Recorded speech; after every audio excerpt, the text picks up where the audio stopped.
অনেক দিন ধরে শুনছি সব এলাকায় রাসেল ভাইবার সাপ সরিয়ে গেছে। ল আমাদের এলাকায় আসে নাকি? দেখতে আইছি। ওই যে দেখো উস্তাদ, রাসেল ভাইবারের গত মনে গত তো দেখলামই, দেখি সাপ আছে নাকি। ধর তুই বিন বাজা দেখি।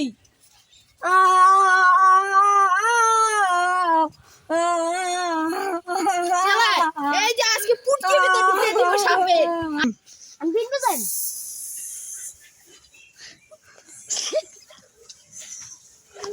ভাগ্য ভালো।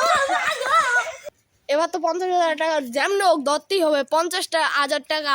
হাউজা সাপ এটারে ধরতেই দিব। এটা আঙ্গলিক অনেক বিপজ্জনক একটা কাজ, কিন্তু 50,000 টাকা লাগবে আমার। যেমন হোক সাপটাকে ধরতে হবে।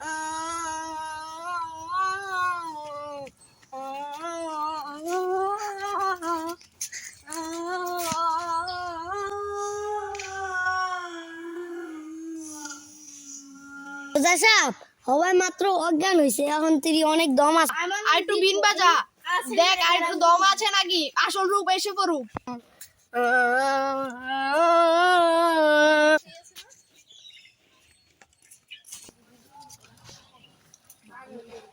একটা বস্তা বা একটা পলিথিনে বড়।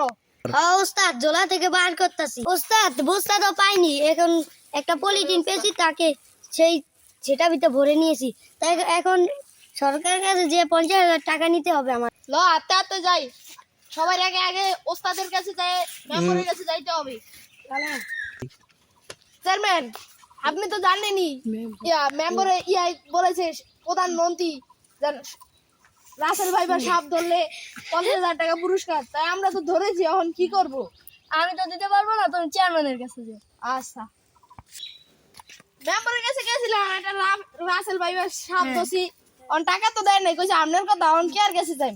আপনি এখন এমপির কাছে যান, আমি তো টাকা দিতে পারবো না। ও তা যাই। মন্ত্রী গেছিলাম ইয়ার কাছে, চেয়ারম্যানের কাছে, তারা বলছে আপনার কথা, রাসেল ভাইবার সাপ ধরলে নাকি আপনি দিবেন। তো দেন টাকাটা। ও রাসেল ভাইবার সাপ, এই যে এটার ভিতরে দেখতে পাচ্ছেন না?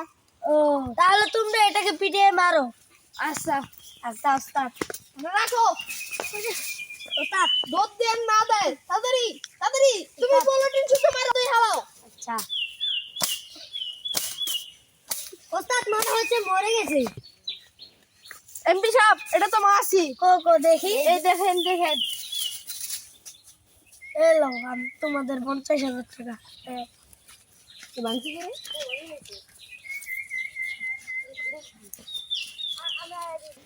লাও এলো তোমাদের 50,000 টাকা। দেখো তোমরা খুশি হয়েছো? আচ্ছা ওস্তাদ। তো গাইস, আপনাদের যদি এই ভিডিওটি ভালো লাগে থাকে তাহলে লাইক করে দিবেন। আর আমরা ইউটিউব চ্যানেলটি নতুন খুলেছি, তাই ভিডিওটিতে কোনো ভুল হলে ক্ষমা দৃষ্টিতে দেখবেন। আর এরকম ভিডিও পেতে চাইলে আমাদের চ্যানেলটিকে সাবস্ক্রাইব করে রাখবেন। ধন্যবাদ।